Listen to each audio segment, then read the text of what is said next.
So I've just had a look in the nest, and they're sleeping again. I think they're probably a couple of weeks off, really, before they're going to be coming out. Because, when you go online and you'll get videos which will state, why don't you see baby squirrels? Because they are pretty grown before they come out into the big world. At this stage, they're only the same size as Providence when I found her, when she'd fallen out of the nest. Now, this nest of hers, it was about 40 feet up in the canopy. And in this particular wood where she found me, there's only 2 drays, so there wasn't a lot of squirrels there. And so when Providence fell, she fell a long way, 40 feet. And of course she landed on all the trees and twigs and stuff. But I was around that wood and she knew I was there. And when I walked out of the wood and I was getting over the barbed wire fence and exiting the wood, I heard this crying, and it was like, meh, meh, meh. And I'm like, the fuck's that? And I looked down and I saw this tiny little squirrel coming out, looking at me, crying. I'm like, how bizarre is that? And so it came making a beeline for me. So I knelt down and I put my hand out to see if she wanted to sniff or what she was going to do. I don't know. She crawled straight up my hand, straight up my arm, and tucked herself under my long hair. When my hair wasn't in dreads, it was much longer. Some of you with the early videos, you'll remember. And that's where she wanted to stay. And I tried to pull her off, but she was hanging on with all her claws, and she didn't want to. So I said, well, look, if I can't, pick you off and leave you here, you're going to come home with me. And so she'd obviously made up her mind. Now, when you go online and you learn about squirrels coming up to humans because they're falling out their nest, I asked the question, how on earth did they learn how to do that? Why is it that they don't consider us to be predators? They must have learnt it through thousands of years, people, thousands of years of evolution, and it's in their DNA now, that humans are all right. In lots of places in America, Americans still hunt them, which, of course, I'm in full disagreement with. Such a small amount of meat on a squirrel. Why do it? Why bother? But, some people, they like killing, I suppose. But, so the squirrels, you can see videos all over the world. They're walking after people and they're climbing up on them and all this sort of stuff. And they're very, very happy to have a relationship with a human being. And they love being house pets. You can see, real wonderful videos where people have brought in squirrels and then they don't want to leave. Where is she? What's she doing? Like I say, she could be 200 feet away, yards away. And often it'll take her 10 or 15 minutes to get back. But she'll be here. She'll be here. But, so they're the same size now as Providence, and I really would like to get to know them at this stage. So this is why I'm speaking every day, so they hear the sound of my voice. And what I'm going to do is, in the next couple of days, I'm going to put on an old t-shirt and go to the gym and, spend a couple of days in this t-shirt, and then I'm going to cut some of it into shreds and I'm going to post them through into their nest, so they've got my scent, and so by the time they come out I'm going to be very familiar with them, to them.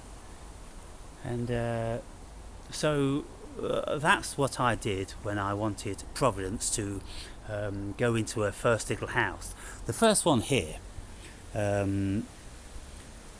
that was her first home, the one on the bottom, and she quickly outgrew that.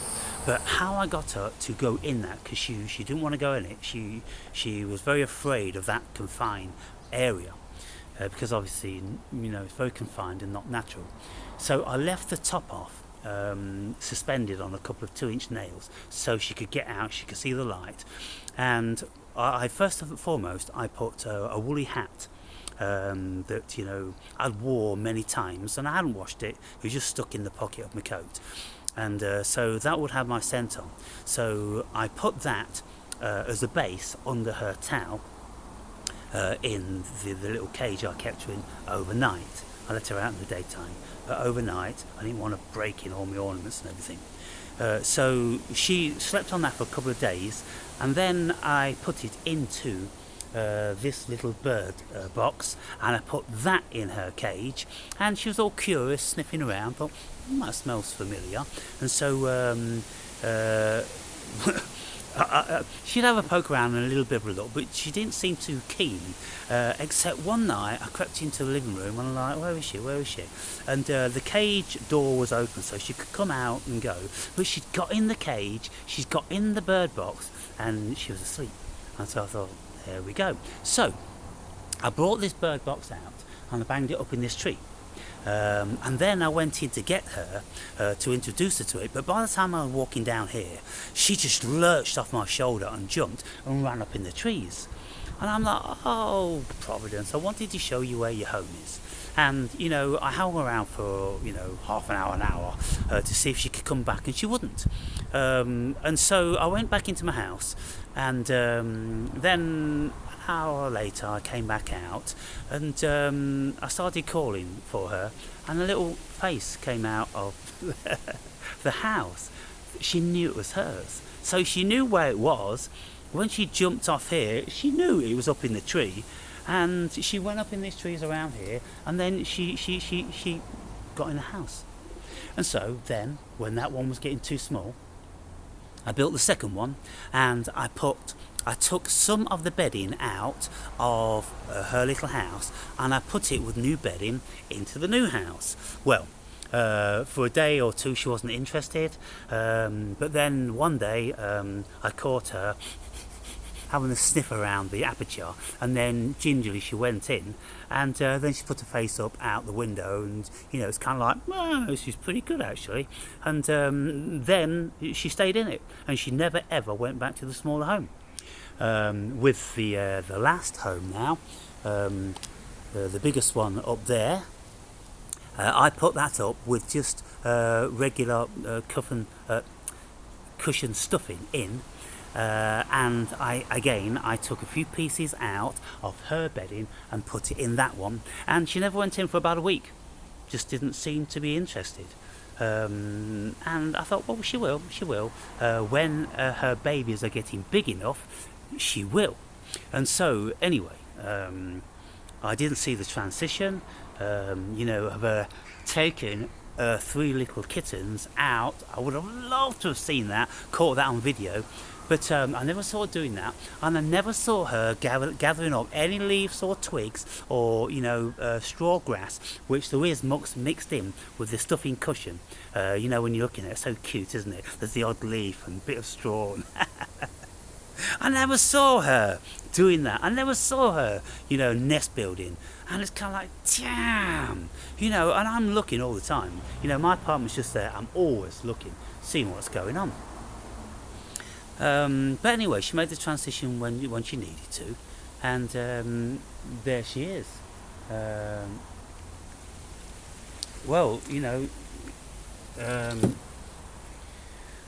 She's not here yet.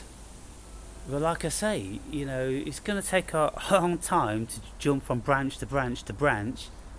What's she doing? Hey, what's she doing? I'll give her 5 minutes more. And so these little fellas, they hear my voice. And so they're already used to that. And I'll get them used to my scent. And when they start to come out, they're going to be, not fully grown, young, but perfectly able-bodied. good climbers and everything. Because even when Providence was a tiny little thing like this, she could jump 4 feet. So by the time they come out, they're going to be able to jump 5 or 6 feet, and negotiate all through the trees and everything. And so I'm just wondering how many of them will hang around. They can take their pick from 3 houses, so it's going to be really exciting to see what manifests.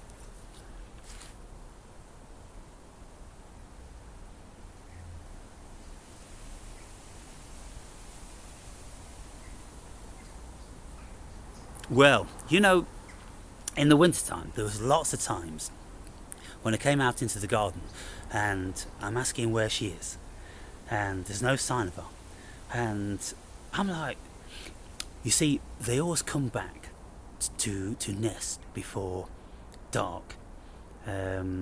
Online they'll say that squirrels can be nocturnal. I've never known any of these squirrels to be out and about in the dark. I think it's highly dangerous for them. So with Providence, she always gets in her home before dark. Now, I was here half an hour before dusk, and I started to call her, and she wasn't coming. I think that's really weird. In any case, I waited until it actually got dark, because I thought she's got to be back any minute now, and she never came back. So I went over to the churchyard and I was calling her then, and I'm like, did she get lost? Could she find her own way back? Or, is she injured? I was getting really worried about her. And then I came back and she still wasn't there, so I went into the apartment, and then I was looking out and I was shining the torch on there to see if I could see her face coming out, and I thought, I'm not going to be able to sleep without knowing where she is. So I got the wheelie bin, I stood on the wheelie bin, and I had the little torch, and I was poking the torch in there, and I poked it right deep down, and then all of a sudden, from under all the fluff and everything, a little face came to the window. Oh, you little bugger, you've been in there cuddled up, all nested up and warm, for this whole 2 hours while I've been calling you. Oh my goodness.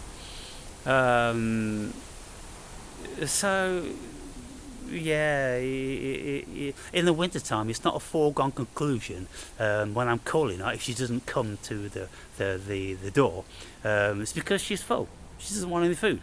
But most times I'll call her and a little head will come up, she'll look at me, and then she'll just go back down, and she'll go, oh, it's my dad. And then it's kind of like, I'm not hungry.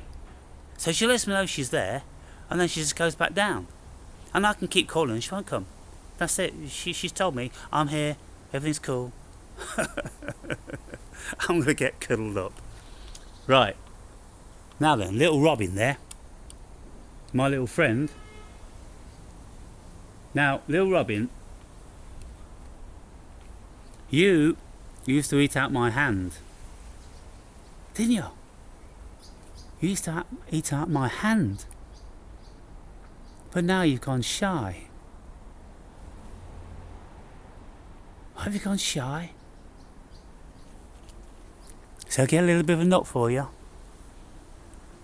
Right, you look at this. What's this? I'm going to put that there for you, okay?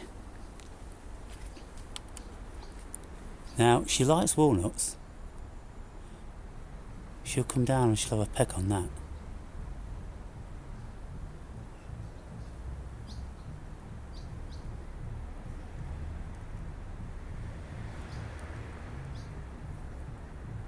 Just give her a few seconds.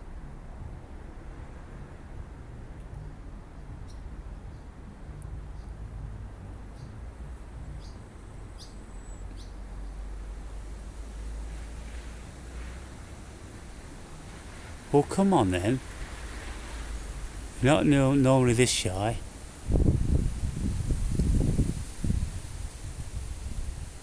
There she goes. Yeah. See, her beak can break off the little bits of the walnut because it's a soft nut.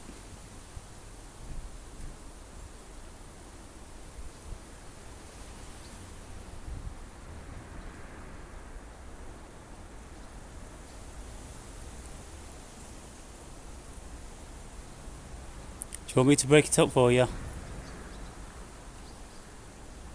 I usually chew the nuts up for her.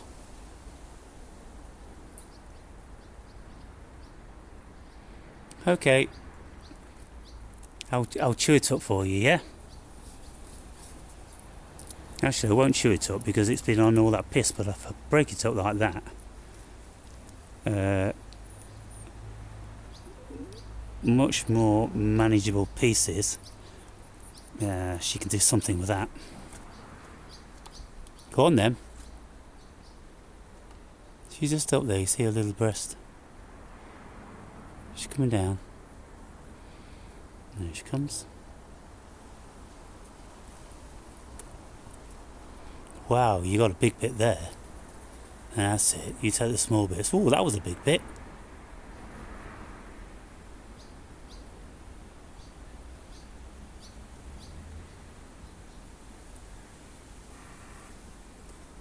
There you go. Right, where's Providence?